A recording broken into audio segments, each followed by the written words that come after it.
Welcome to Cider Chat.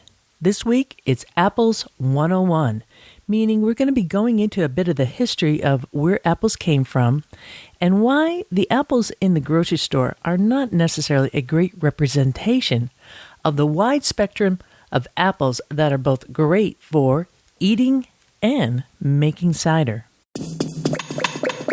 Hello, my name is Rhea Wincaller, and I am the producer and cider MC of this weekly podcast, where we speak with makers, cider enthusiasts, and folks within the cider trade from around the world. Hip hip hooray! It's the fall. Are you making cider?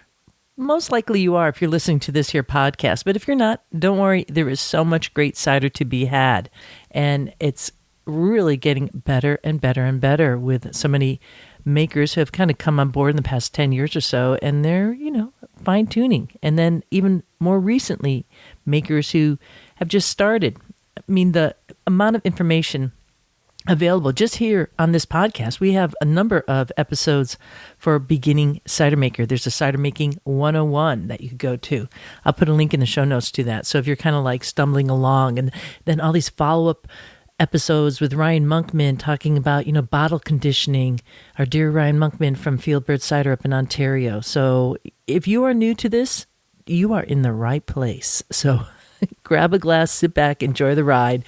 Of course, if you're driving, keep your eyes focused. And from my friends out there in the Netherlands and those bike riding communities, maybe you're in Chicago, cranking around on the streets, be safe and, listen along, but definitely keep your eyes on the road and wait till you have that cider until you get to your destination. I'm like a little mother hen. I can't help myself. Anyways, first thing I want to say is, there's great folks who support this podcast. This is listener-supported podcasting. We also have sponsors. In fact, I'll be talking about some of the sponsors coming up, but we have some cool folks who are in the website called Patreon, which is a website that helps content providers like myself support the work that we do, in this case, a podcast. And I just heard from a longtime patron of Cider Chat. His name is Carl Oli, and he has a book that he's going to send out to the next person that signs up at the Cider Chat Patreon page at $10 a month, and is a book by Aaron James called Tasting Cider. So he just wanted to do this because I tell you, this is how cool the people that help support this podcast. So those of you who feel you can't support it for whatever reason, maybe you can't. I know sometimes it's just a matter of just getting online and plugging it in, and we're busy lives. But anyways, so you can listen. So thank you, Carl. It's awesome. We're going to keep on talking about this until somebody signs up at the $10 a month, which is really like the cost of two ciders, like 2 cans of ciders. Pretty good deal for a lot of content. In fact, we're going to be going over an hour in this particular episode this week. So once again, if you want this Aaron James book, along with some extra bonus stuff that you get at the Cider Chat Patreon page, Carl is looking for the next person who signs up at the Raise a Glass subscription. That's $10 a month. And once you're on that Patreon page for a while, you get a t-shirt too. You get to, go to the TeePublic Cider Chat store and we set you up with a t-shirt. So extra bonus. And what, you don't know about the Cider Chat TeePublic store? Yes, there's a Cider Chat swag store. There's so much going on in Ciderville. Lots of fun designs. In fact, there's going to be a new design coming out for the 300th episode. Kind of a fun little thing. So hang on to your hats for that. I'll be talking about it once we get to episode 300. Wow, so much going on. So once again, thank you, Carl, up there in Vermont. You rock, and all the patrons and folks who donate, you really knock my socks off. Thank you so much. Now, you just heard one way that this podcast stays on the air because it's listener-supported, but we also have sponsors. And I have the privilege of talking about 2 sponsors right now, beginning with the Northwest Cider Club. They're based out in the Pacific Northwest, and they have a cider box that rolls out each quarter. And this quarter right now is the Big Sky Cider Box. So you have the areas of Montana and Idaho, and one special cider coming out of Oregon using McIntosh apples from Montana. So this is Terroir, baby, terroir. Right there. You get to go right into the Bitterroot Valley from the comfort of your home and taste what these incredible cider makers are doing. And if you don't know them, I've had a bunch of them on the podcast recently. We heard from the folks at Lockhorn Cider down in Boise. We heard from Western Cider in Missoula, Montana. And then we heard from the first cider maker ever to open commercially in Montana, Lee McAlpine. She is based in Darby, Montana, where they film a TV show. But you're going to have to hear her talk about it because it's kind of hilarious. That was a couple episodes back. I'll have a link in the show notes to those episodes.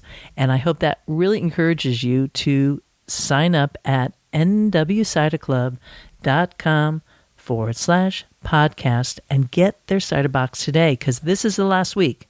They might be able to squeak you in if you hear this like a week later, but if you're listening to this episode in January 2022, I'm sorry, you're going to be looking, you're going to have to look at the next cider box. And you know it's going to be great because they are putting a great compilation together.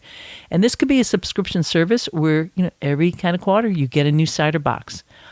Figure it out, find out what you want to get. Do know this makes a fantastic gift. And I have been drinking these ciders and I'm wowed.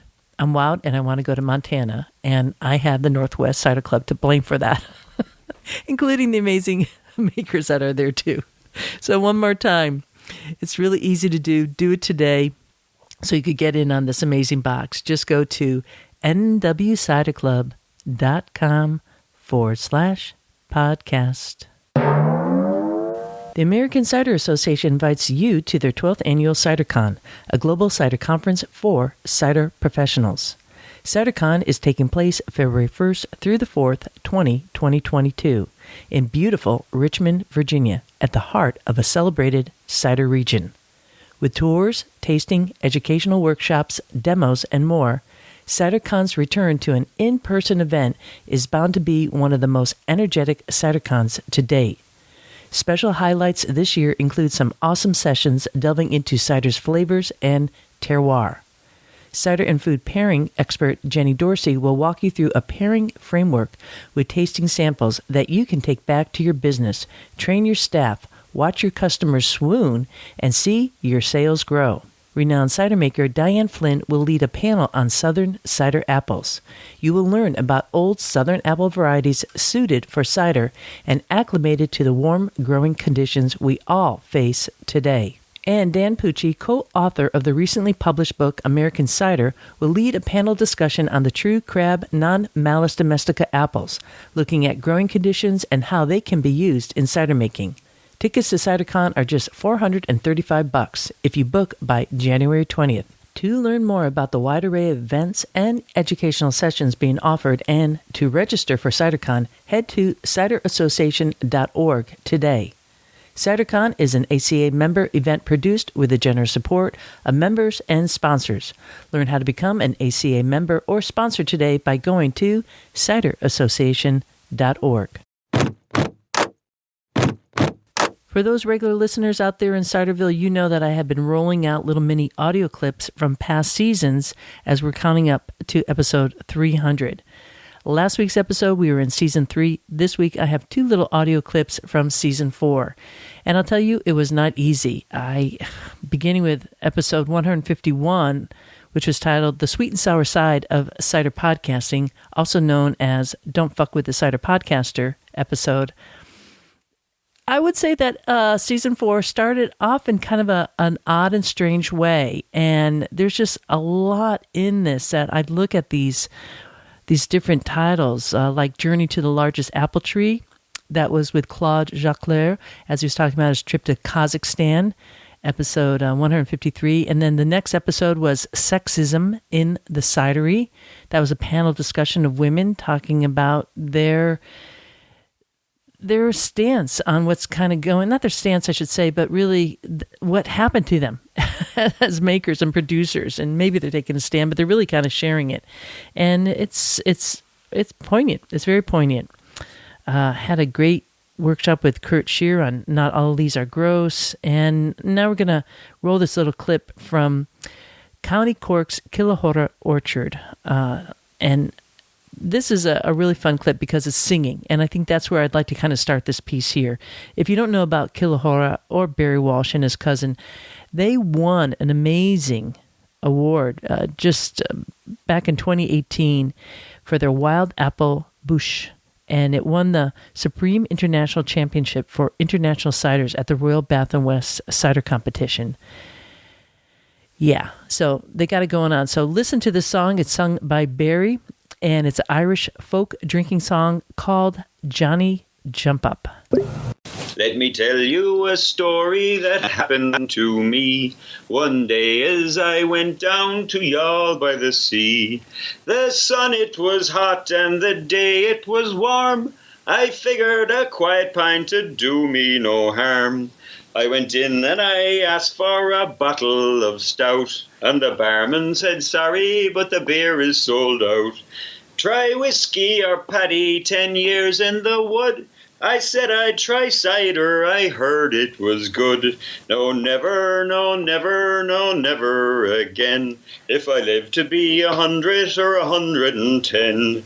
I fell to the ground and I could not get up. After drinking a quart of that Johnny Jump Up. If you want to hear the full song sung by Barry Walsh of Killahora Orchard and hear the backstory of this amazing cidery based in Ireland, go to episode 157 in season 4. The next little audio clip I recorded while I was at a cider fest. Remember those? They were so much fun. This one took place in Santa Cruz, California, and it comes from episode 187 titled We Want More Cider. And you're going to hear a little ditty rolling in right now from the song We Like Cider that I wrote and my cousin Jay and I sing. There is a reason why we do it like this. There is a reason why we drink it like this. There is a reason. Hi, this is Jay Brizzle. I am from all over the U.S. I've lived in almost every state. I've been drinking cider since before you were born. My favorite style of cider is anything with berries, olive berry, cherry, blackberry, all that good stuff. My favorite food eating cider, tacos. Any kind of taco, the good stuff. What I want to know about cider is where do I get it and where do I get more? I just love how this guy, Jay, is just straightforward and saying, one thing I want to know about cider is how can I get more? Talk about sound bites. Just incredible. That was a fun episode because I have a number of cider makers in the beginning part, and then I talked to folks attending the Hardcore Cider Festival. It took place in April of 2019. Yow, dang.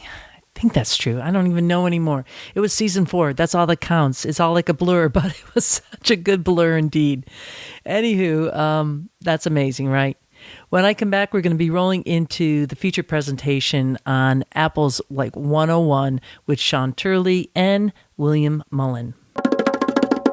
This past October, I was at Scott's Farm just over the border in Vermont from Massachusetts, and I was there to hear a talk given by Sean Turley, known as the Righteous Russet, on Instagram. He is a self-proclaimed Cider Club czar and the Malice columnist emeritus at Portland Press Herald. He's also an attorney when he's not out foraging for apples. And you'll also hear from William Mullan. He is known on Instagram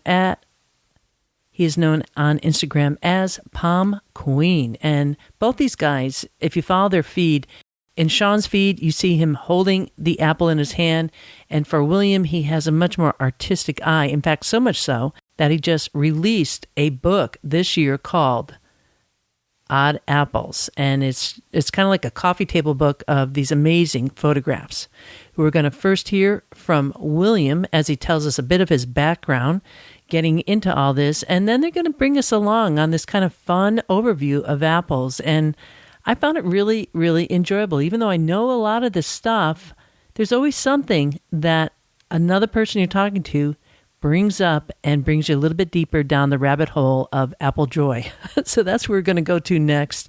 So grab a glass and join this featured presentation that was outdoor at Scott's Farm in Vermont by Sean Turley and William Mullan. couple years ago, I started a photo project documenting apples. It just kind of happened really naturally. I grew up in the UK and came upon an apple called Vermont Russet. Long story short, fell in love with this rusty, potatoey looking apple that kind of blew my mind in terms of how good it tasted. And I learned about apples being heterozygous and, you know, morphing and manifesting differently all across the world. And I just became obsessed. And when I moved to New York and learned photography, I started a still life project, basically documenting apple expression. And that, you know, as Sean can speak to, just becomes an obsession. And that's been the last, I guess, 4 years of my free time. And I have a book called Odd Apples that was just published by Hajek Hans, which is a German art book publisher.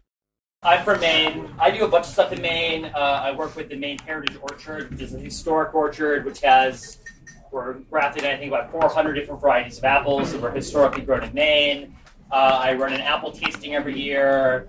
I forage a lot of fruit for cider makers. I also am on Instagram doing a photo project. I like to joke, but half seriously say that it's kind of like the Sears catalog of apples.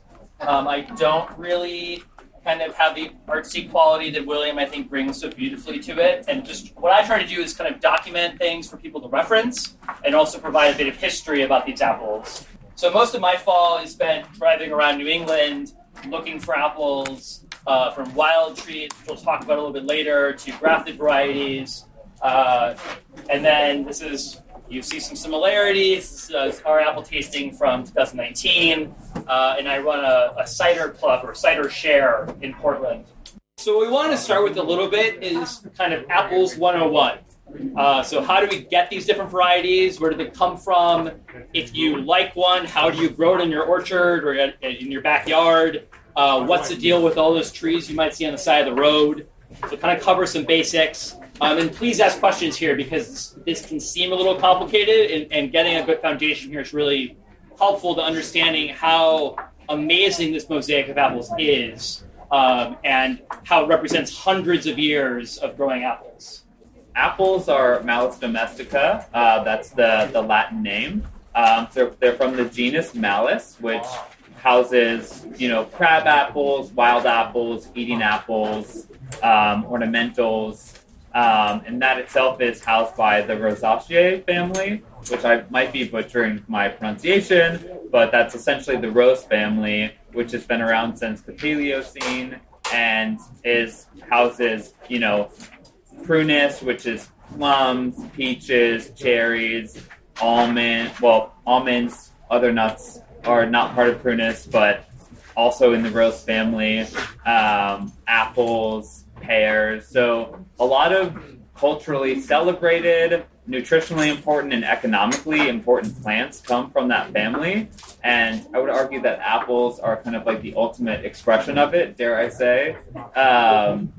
So that traces all the way back to the Paleocene, and Malice, there are ancestors that can be traced all the way back to the Miocene. So this is just millions and millions of years of coevolution with all the living things on the planet, from birds to, you know, later larger mammals that began eating smaller Malice species and kind of stimulating Malice to create larger, more expensive fruits over time.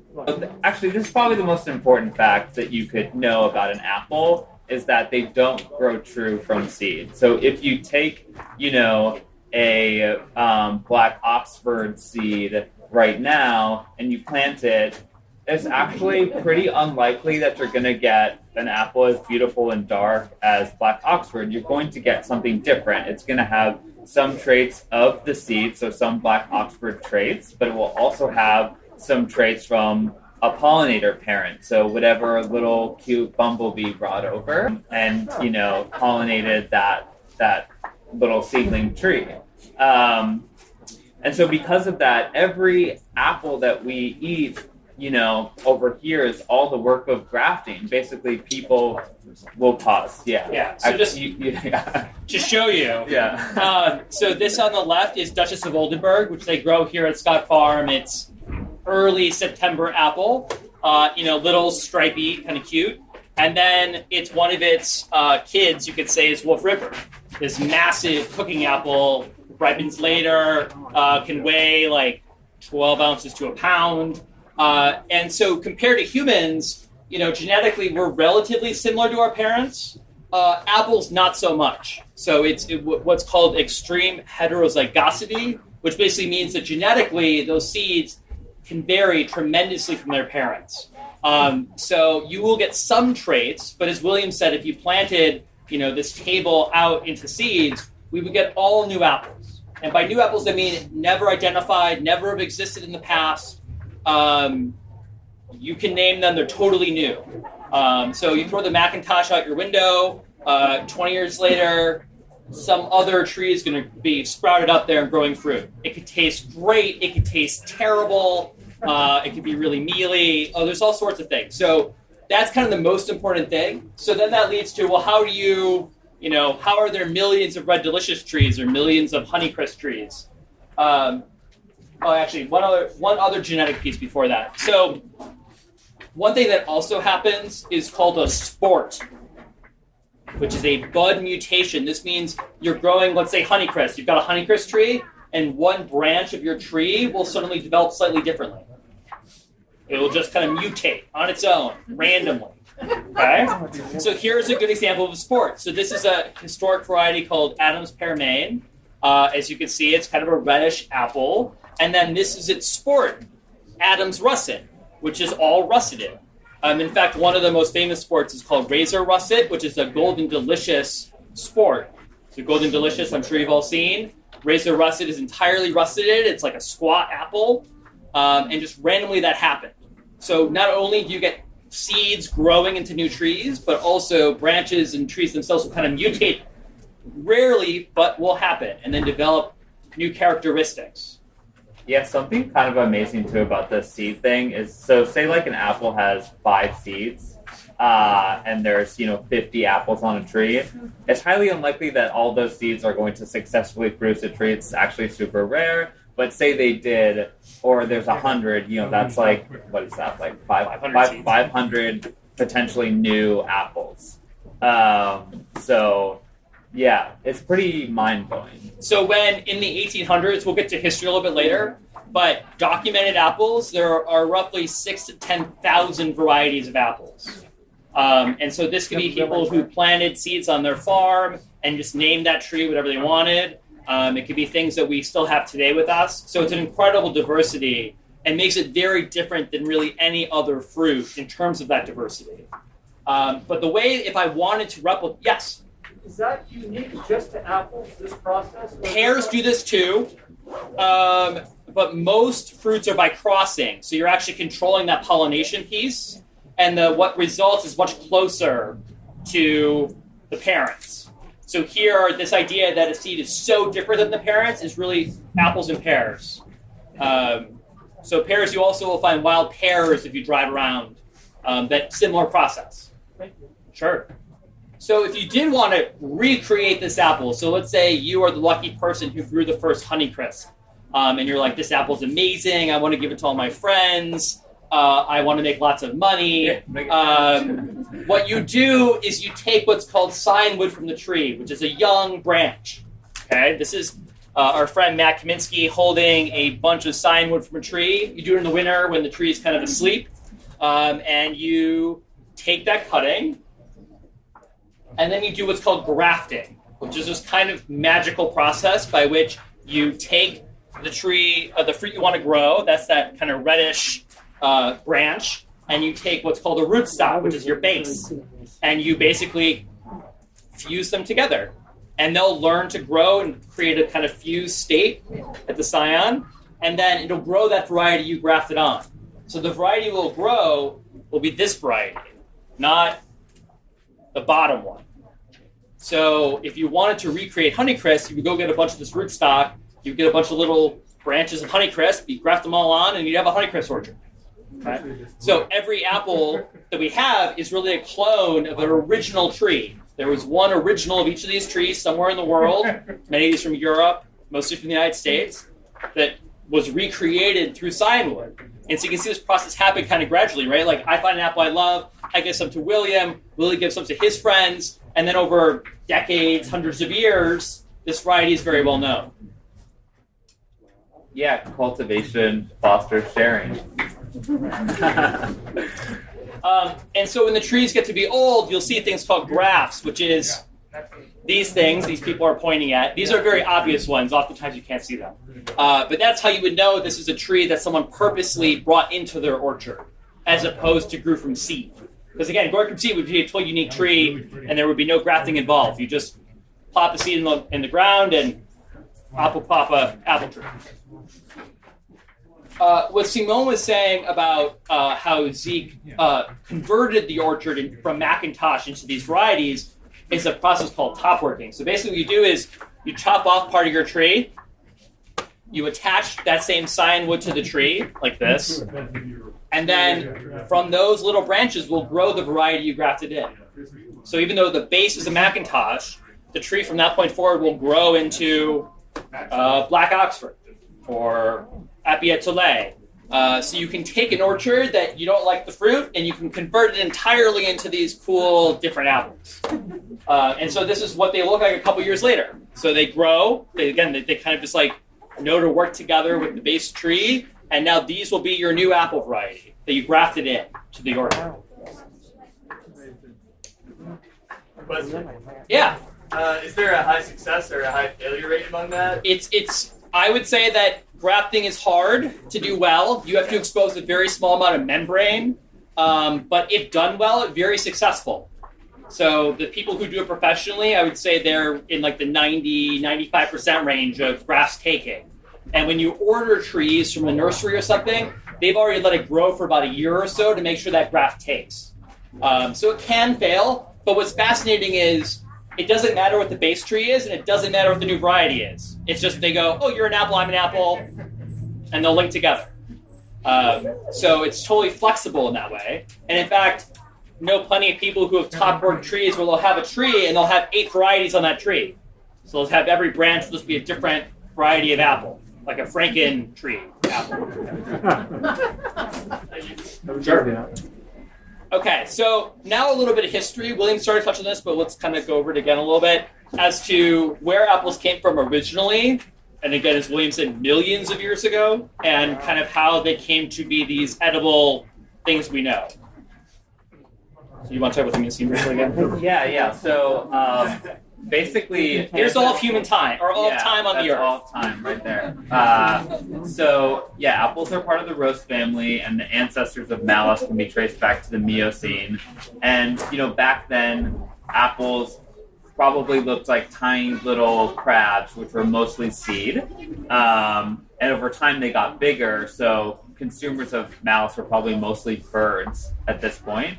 Do you want to talk about Malice Cerversii? Yeah. So Malice Cerversii is the wild apple, and this is kind of the progenitor of the apple that we eat today, Malice domestica.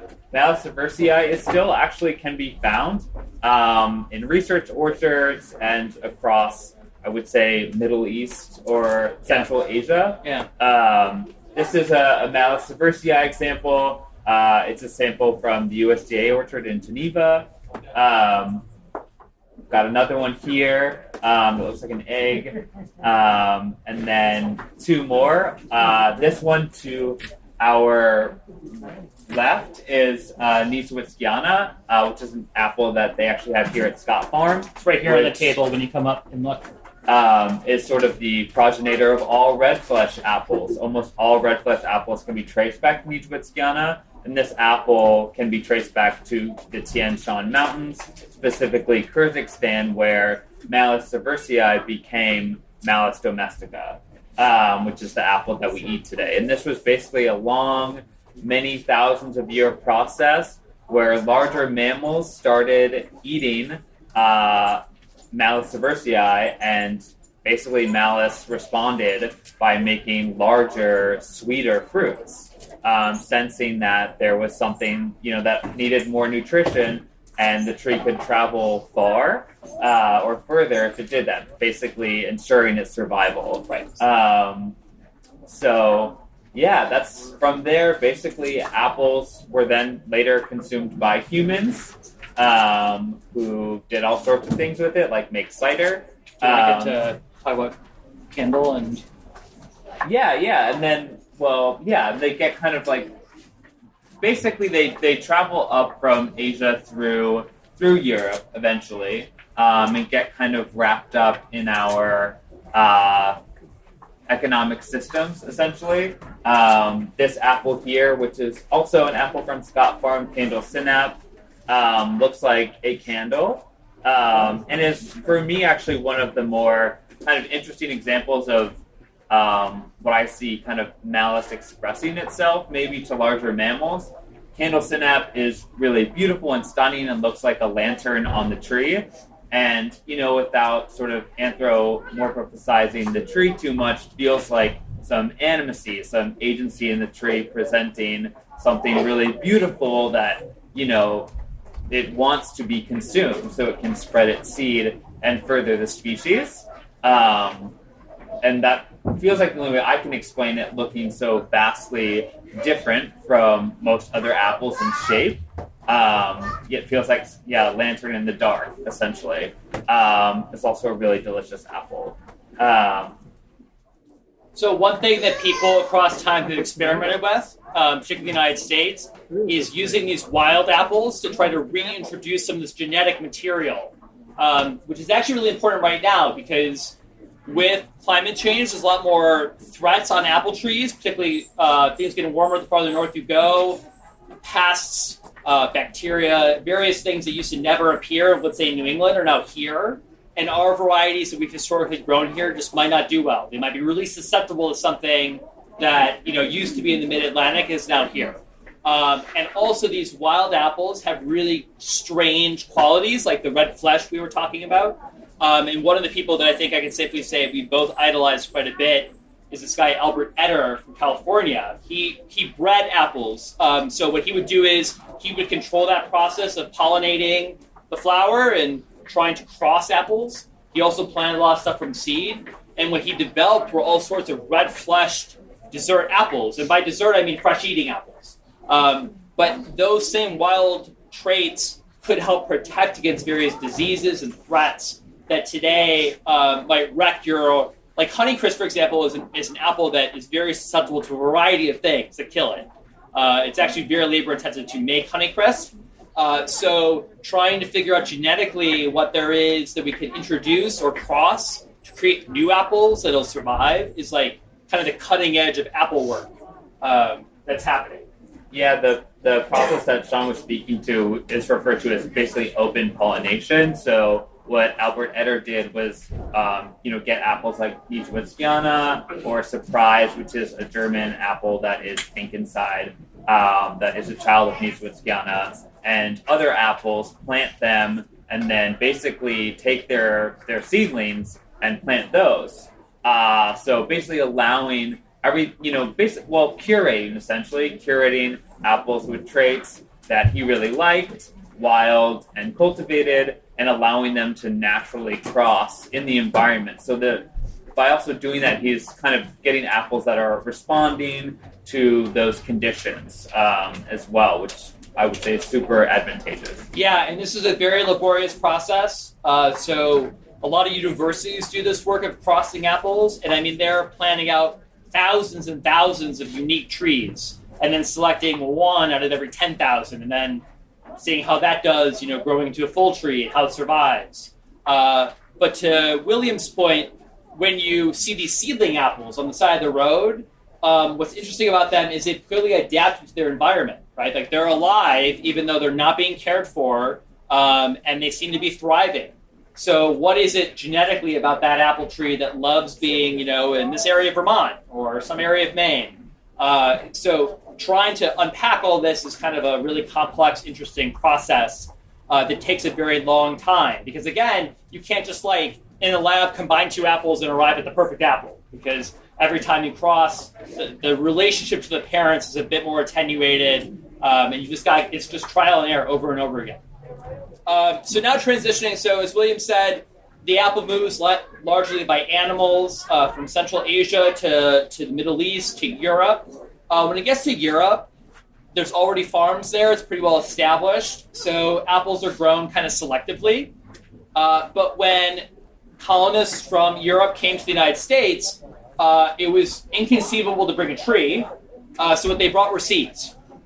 Okay, so they were not replicating the old varieties. They bring cyanwood usually. They brought seeds with them. And the idea was when they got to wherever they're going to go, they planted the seeds, they would get new apple trees, and then again they could plant those seeds. And this is kind of the Johnny Appleseed story of sorts. Johnny Appleseed attempted to kind of market this. He wasn't that successful. He would just basically, as colonists moved west, he would plant out bunches of seeds, and then people would be like, that's nice, I'll just plant my own apples, thank you.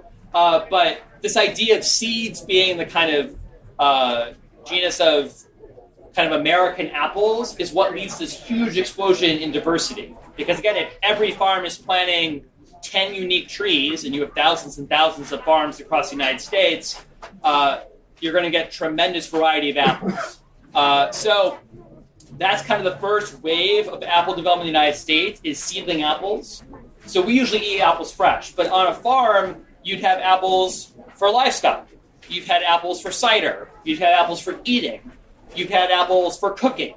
You've had apples that store well, that you wouldn't eat until like March or April, so that you can have this crop that you can keep for months and months. So you wouldn't want to just grow like Macintosh, which, tastes great, but will kind of, turn to mush in like a month. You'd have this whole variety of apples.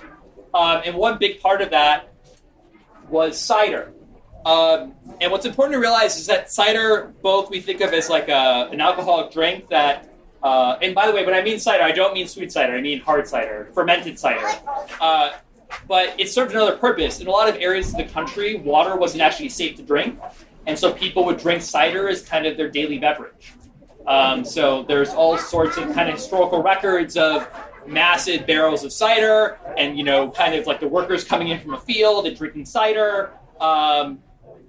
Clearly getting buzzed on the job, but also keeping them safe. So cider production and cider apples was like the biggest use of apples, not market apples, not, fresh eating. It was mostly to drink. And those, as we'll taste, have different qualities than fresh eating apples. Apples and cider also made their way into politics. The 1840 election was between Martin Van Buren. I know you all know this. I mean, this is like common knowledge. Martin Van Buren, here he is. He ran against William Henry Harrison, who in 1840 kind of ran as like a man of the people. And so he associated himself with a log cabin and hard cider, because that was like, the drink of the people.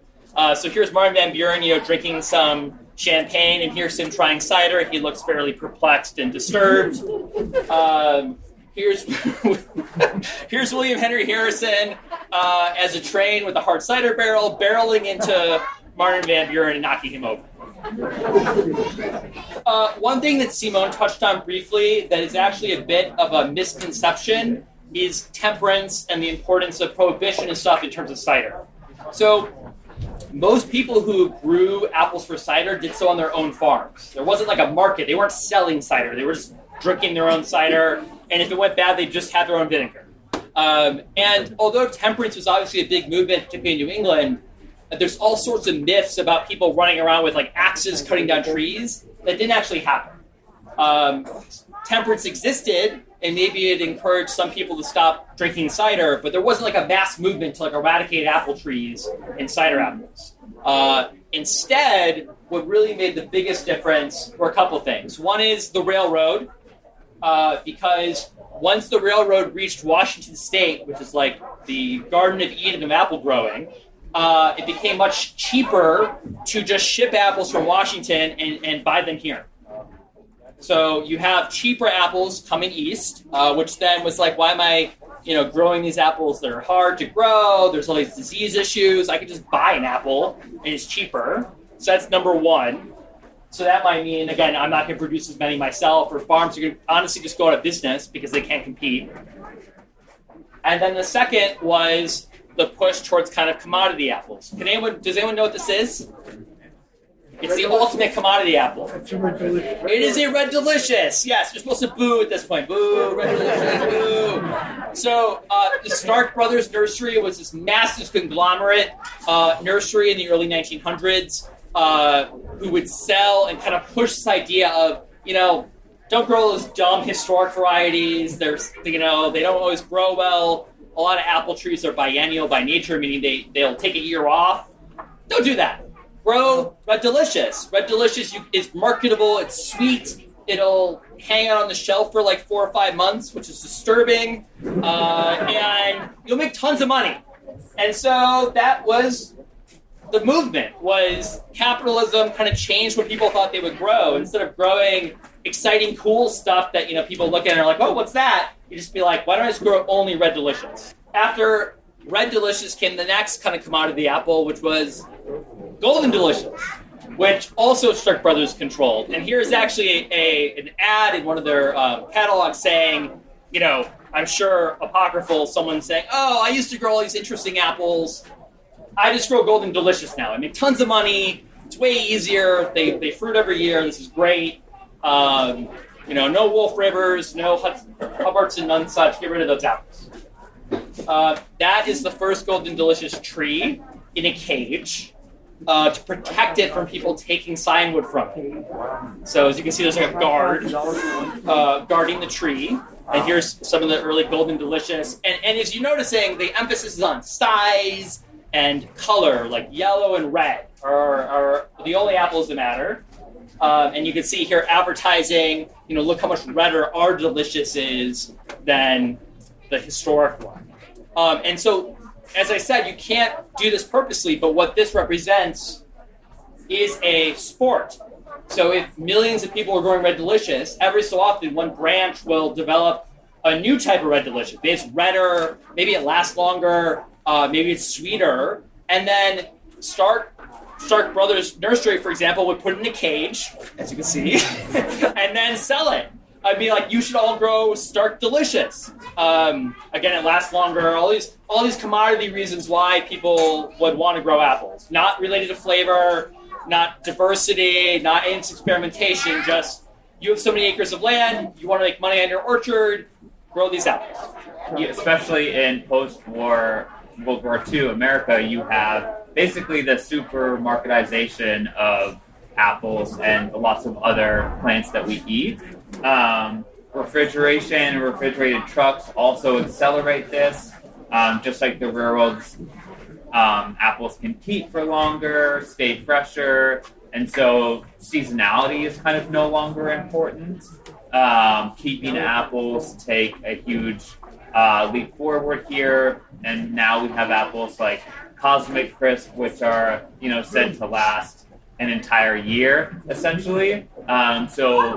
Several qualities become super important over all else, which is, simplicity and beauty, so red, green, yellow, keeping qualities, and also just more generic flavor profiles. So the Starkling Delicious kind of starts this, and this gets accelerated when, people no longer look to farmers markets or orchards for their apples and to discover new things. They start looking to their supermarkets. And so everything becomes homogenized really rather quickly when the supermarket only sort of fits a certain aesthetic, a certain taste quality. Just to add to that for a second, the other thing the supermarket does is it gets rid of all this diverse class of different types of apples for different uses.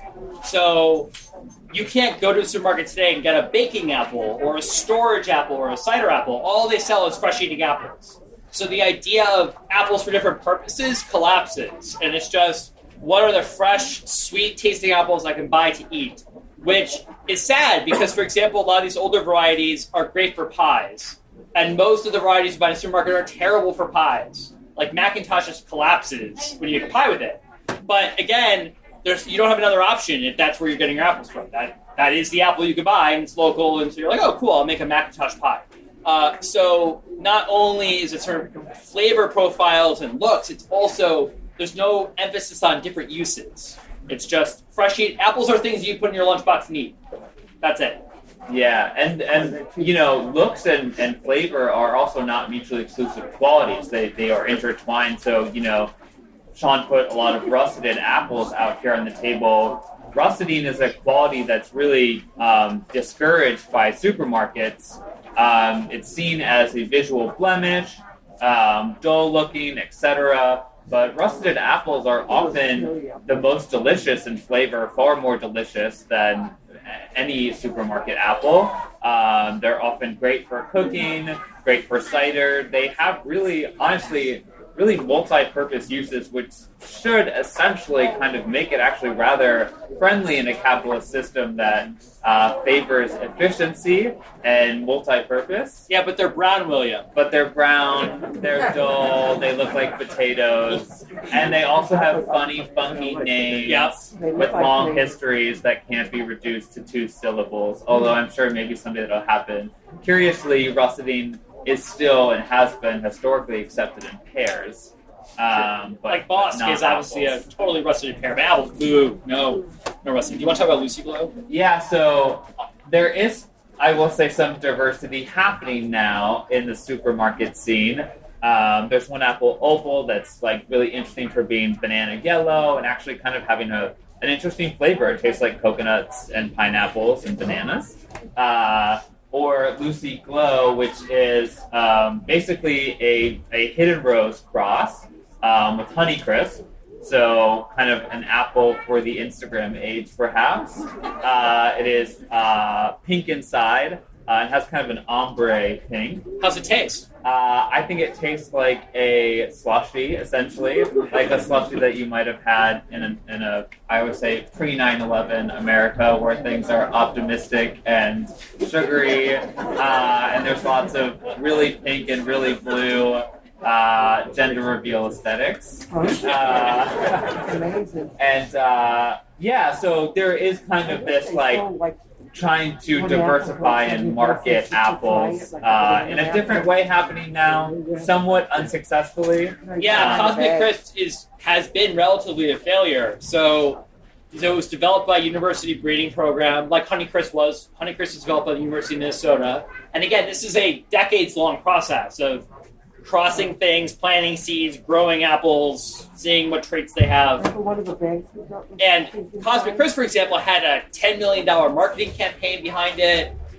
Millions of trees were planted in Washington State. And they really pushed it. It's like this exciting apple. You know, like, you guys love Honeycrisp. Now here's Cosmic Crisp. This is the other thing about modern apples, is they almost all have a crisp in the name, because focus groups say that people want crunchy apples. They don't want soft apples. You know, especially if they're fresh eating, it's like you just want a big, like, crunchy bite. And it hasn't really caught on because it takes a lot for an apple to catch on, and people are really specific about the apples they like, because maybe from childhood they have favorites, or they've just always, you know, grown up with a particular apple and see it in the supermarket all the time. So sometimes there's more marketing and hype, I would say, than, like, actual success in this. But so there is, like, beyond this, like, historic piece, there is still this, like, commodity-driven, new product-driven kind of way of making apples. And again, as you said, maybe valuing some of the looks, and they might seem different on the shelf, but not in a way that necessarily is super useful, but a lot of pretty beautiful fruit. Yeah, it's kind of, so, you know, maybe if you have a Hidden Rose or you bought one, say, at the stand, you know, you'll think, why is this apple, what's wrong with this apple? Why is it not delicious enough for the supermarket? It's also beautiful inside. There's a lot of reasons for that, but I would say one of them might be taste. It is quite tart and takes some time to soften up, which makes it rather supermarket unfriendly. So that flavor quality overrides how beautiful it is. And an apple like Lucy Glow, which I should note, does not have a W at the end of glow. Oh, it's Glow. It's G-L-O. I'm pretty sure. Yeah. You know, being crossed with Honeycrisp is sweeter and syrupy and not tart, and lacking the kind of tartness that anthocyanins often bring. So things like blueberries, strawberries, cranberries, these are all super anthocyanin rich, and there's usually a tartness that comes with that compound. And that's what makes an apple red. or blueberries blue, like bluish red, is that genetic character, which is when we were going back and looking at Albert Etter's grenadines, that's what makes these red apples. And you'll see some red apples here, like Redfield, Needs Whiskiana, Hidden Rose, that have this quality. And a lot of the commercialization piece that we're talking about is still happening. So, for example, Hidden Rose on the table, beautiful apple. Do you want to talk about how? Yeah, Hidden Rose? Hidden Rose is fascinating to me for a lot of different reasons. I think one of the things that interests both Sean and I especially is the ways that malice and apples get wrapped up in our human history and our systems. So Hidden Rose is kind of a really low-key good example of this.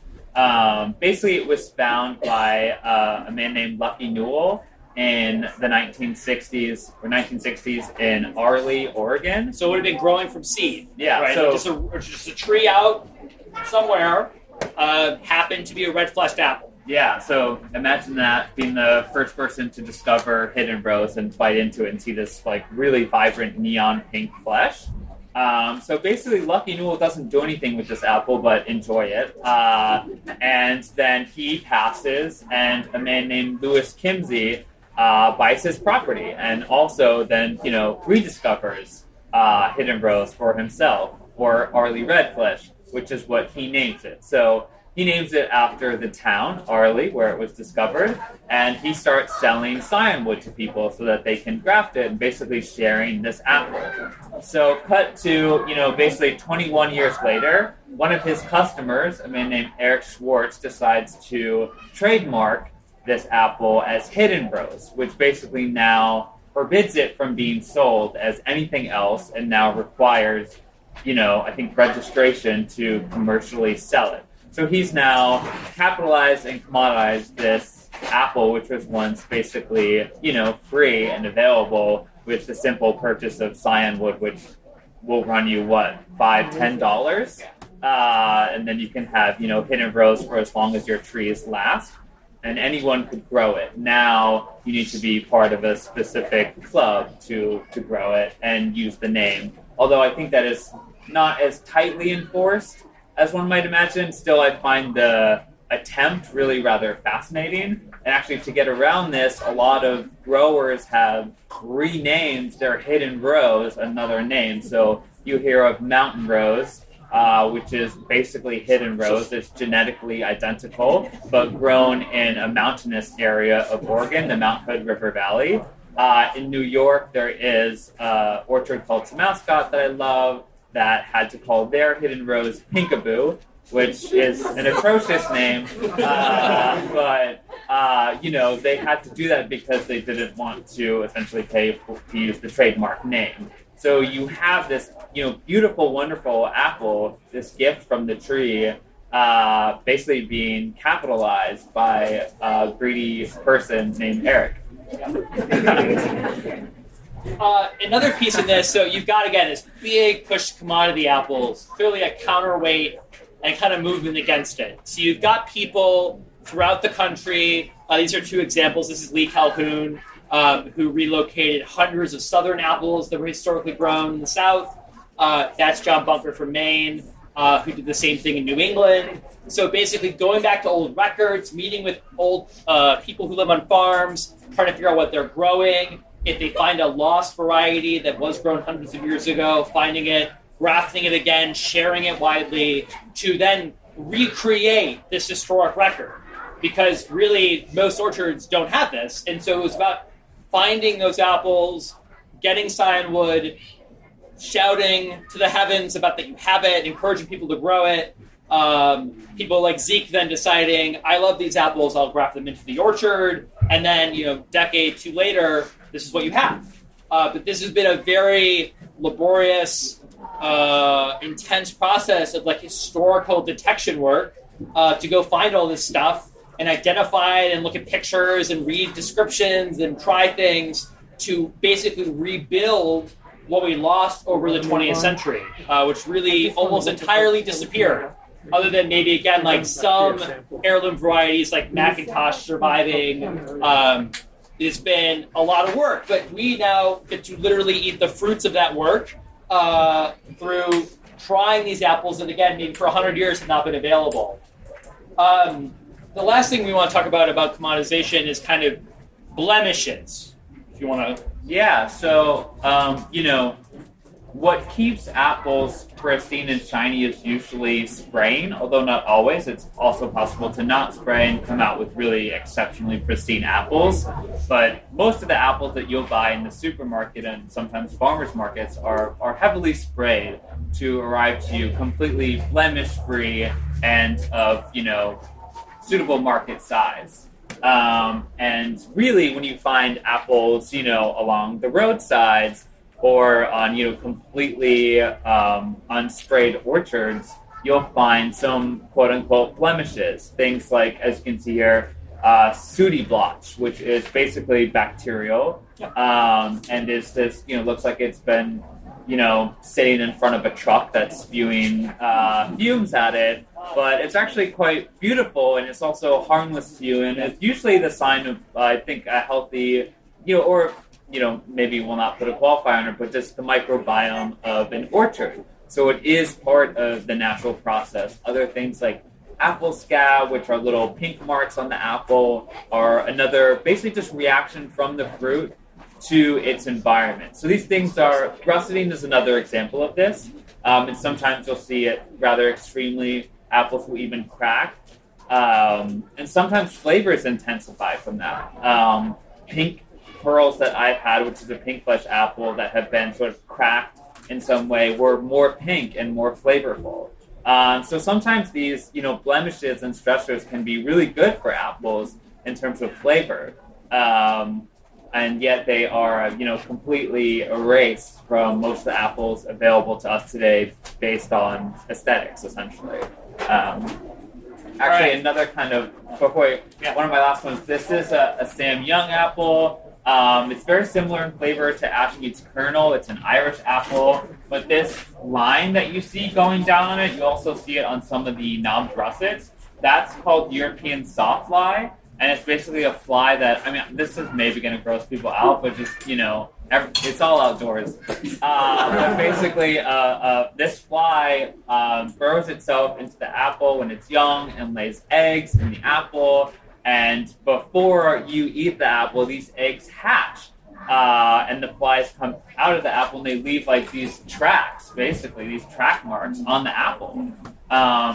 And so no worries, there's no soft flies in your fruit, but it does leave this kind of rather beautiful mark, and the flavor is often excellent from these apples. So again, these blemishes, whether by bacteria or bugs, are really special and delicious, and just sort of the sign of life in the orchard, life around the tree.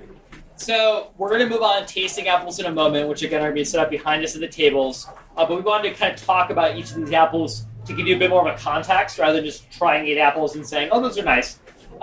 So I will make some general notes because I spent a lot of time trying apples and writing tasting notes. There's some things to focus on, right? So obviously flavor is big, probably the most important. We should also think about texture. Some people like a big crunch. Some people like softer apples. You can think about how juicy it is. Some of the russets can be a little dry. Sometimes it really amplifies the sugars. And then juicy apples can sometimes taste watery. But again, that could be what you want for various things. And then the other piece is, again, when you taste an apple fresh, is realizing it might have a different use. So it might not taste good fresh. And in fact, a couple of the apples you're going to taste won't taste that great now. But if you buy them and put them away or you bake them, they will taste wonderful. So the first apple, you don't have to taste these in any order, and I just want to go through them briefly, is Roxbury Russet. So this is an example of a colonial apple. It was first promulgated in the 1640s, and it's still with us. It's very acidic, it's bright, crunchy, it has russeting, as you can see. It doesn't actually, when it russets, and you can see on a table, it doesn't fully russet, so part of it will stay green. So this is an example of a historic apple that, again, has been grown in the United States, coming on to almost 400 years. The other type of apple one of the other types of apples you're going to taste are storage apples. So this might sound strange, but some apples taste way better in like 5 months. So basically, over the course of putting them in a cellar, ideally a cellar because the cellar has more moisture than your refrigerator, but refrigerator is fine. This apple's sugars will really develop and kind of crystallize and become more complex, and will legitimately taste better in February than they will today. So example of this from Maine, my state, is Black Oxford. So Black Oxford has a nickname called the 4th of July apple. That's because you could legitimately eat it the following 4th of July, and it'll still be very good. I can confirm this. So if this is an apple that you would buy today and you would try it and be like, it's nice, it's an apple. But if you ate it in February, it'd be very rich and creamy and like has like berry notes to it. And it's gorgeous. But again, I'm telling you this long story. If you were at a supermarket, you saw this apple, you're like, that apple sucks, and you would just toss it and not buy it again. But if you know the purpose, it gives you a different context in which to enjoy it. So wine sap is one of the apples out there, which is a traditional American storage apple. So try it today, but also, look for those type of apples and put them away for months. Ananas rennet, which ananas means pineapple. So ananas rennet is known for having this intense pineapple-like flavor. It's this tiny French apple that even also has this fun little spotting. So the spots on an apple are called lenticels. And ananas rennet has this cute little spotting that kind of reminds me of the, little dots on a pineapple. But yeah, it has a really nice sort of tropical pineapple acidic flavor, packs a real punch for a small snacking size apple. In French, you're going to try French apple and a British apple. These countries obviously also have hundreds of years of apple development. And I told you about how seeds came to the United States. Well, now today you can get cyanwood from England, from France, and actually graft these into your orchards, which is what Zeke did in terms of bringing over apples like this. And then we're also going to try Ashmead's kernel, which combines a lot of these things. It's a reasonable cooking apple. It is a russet, and it's an English apple. And so in England, the commodity apples, I would say, have more diversity than we have. Like the Egremont russet you mentioned is falling in love with as a kid, is a brown potato-like apple, but it's for sale pretty widely. Where that would never make its way onto an American shelf. It's not red or big. And also has a funny name. It also does have a funny name. Kernel, by the way, means seedling, so this means it's Ashmead's seedling tree. So another thing, we've kind of touched on this a little bit with Hidden Rose, are modern apples. And by that I mean new discoveries. So people have gone out into the world, they picked an apple off a tree on the side of the road, in the field, wherever, and they're like, this apple's great. And so then they've tried to popularize it, or in the case of Hidden Rose, trademark it. And so this is Hudson Golden Gem, which is a gorgeous apple, visually and in flavor. It has like a very pear-like quality to it. It has beautiful rusting. It's a very tall, kind of statuesque kind of character, and is wonderful for fresh eating. It's soft, and again, that's actually getting to cooking apples in a moment. If the apple's soft, it's probably not good for baking. Sauce is good. Fresh eating is good. Do you want to talk about your favorite? Yeah, this is one of my favorite apples. This is called Cavive Blanc. It is another French apple whose name means white apple of winter. And some of the most beautiful examples of them will have this extremely intense ridging. This was, I believe, Louis XIII's favorite apple, and it was selected to be cultivated in the garden in Orleans, France. It's from Normandy, and I always like to say that this kind of like intense ridging that grows higher and higher sometimes sort of mimics the palace. I think it's Michael Abbey or Michel Abbey in Normandy. I'm probably butchering the pronunciation. I don't even really remember the name correctly, but it's that palace on the water or castle in Normandy that kind of has the intense heights. Calvo reminds me of this. And it's a great cooking apple. It really holds its structure in baking, and is also said to be like the choice apple for tarte tatin in France. France. Yeah. So again, fresh eating. You like tart apples. I not so much, and it is very tart. It is very hard.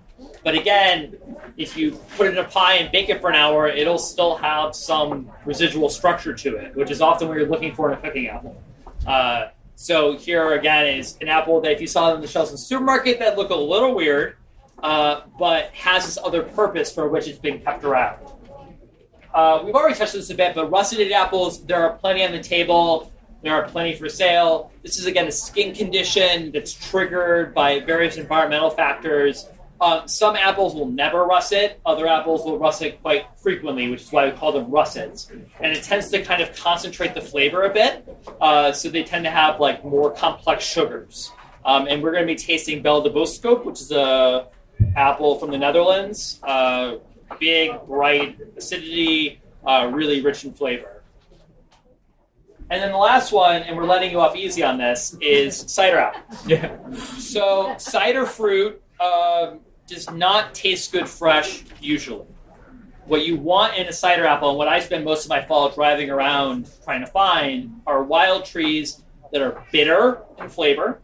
So kind of like an olive or like an oversteeped tea in flavor.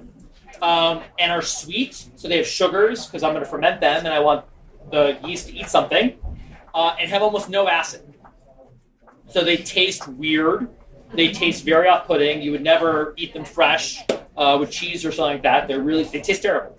But fermented, they're wonderful, and that bitterness translates into tannins when you ferment it. So the sugars get eaten by the yeast. The tannins become the structure of your drink. But if you use acidic apples in cider, what happens is all the sugar gets eaten, and all you're left with is acid. And although some of you might drink vinegar, I choose not to, and that's because that's really intense. So apples have been selected over hundreds of years that have these qualities. They're bitter for the tannins, they have sugar, and maybe a little bit of acidity, and Kingston Black is a great example. So Kingston Black we're going to try. It is tannic and has that bitterness. It's also sweet. It's also slightly acidic, which means actually people across the country, it's a terrible apple to grow. It grows it's very difficult to grow. But you can make a single varietal cider from it. So you can just take Kingston Black, ferment it, and you'll get a little bit of acid, you'll get a nice amount of alcohol, and you'll get some body and structure. But again, in tasting it, it's not going to taste like these other apples. It's not meant to be used like these other apples. But it is interesting to kind of check in to see kind of what that is. Yeah, the skin is quite tough and tannic, and then the flesh is acidic with some fruit. I say fruit salad flavors. Yeah. Richie Brady, if you're out there listening in Ireland right now, these guys are working it, right? They're finding ways to describe it, making it really attainable for people to get it, and using verbiage that works. If you don't know who I'm talking about, Richie is someone who just wrote a master's thesis on the living language of cider as he's trying to get into the lexicon of cider. And how do we describe it? What language are we using? So it's so cool how everything kind of overlaps. And this was delightful. You once again heard from Sean Turley, the Righteous Russet, and William Mullan, Palm Queen, both on Instagram. Definitely follow them. And I'll have a link in the show notes and at the resource page at ciderchat.com to William's new book called Odd Apples. And with that, Ciderville, I leave you here. This is Rhea Windcaller signing off for now. Looking forward to seeing you in Ciderville.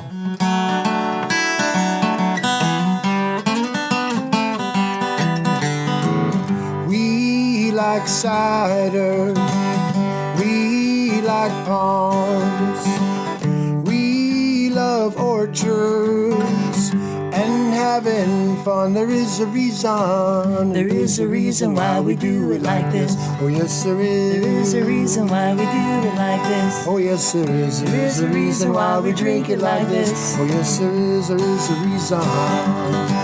We like walking through the orchards, dancing in the streets, smelling all the blossoms, kicking up our feet.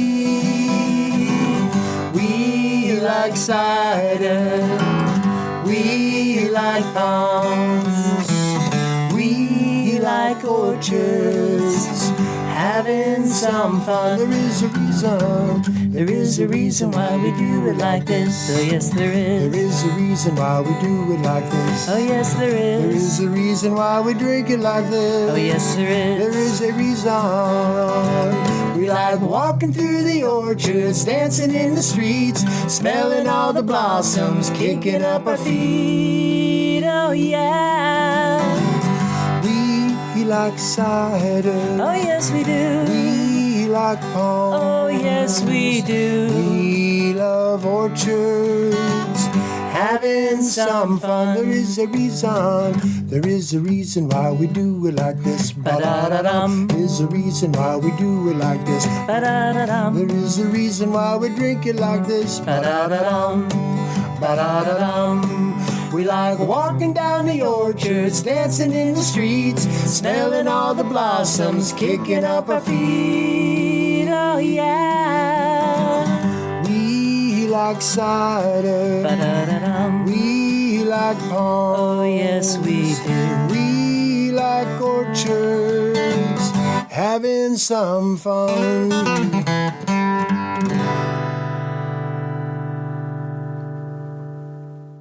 Yeehaw!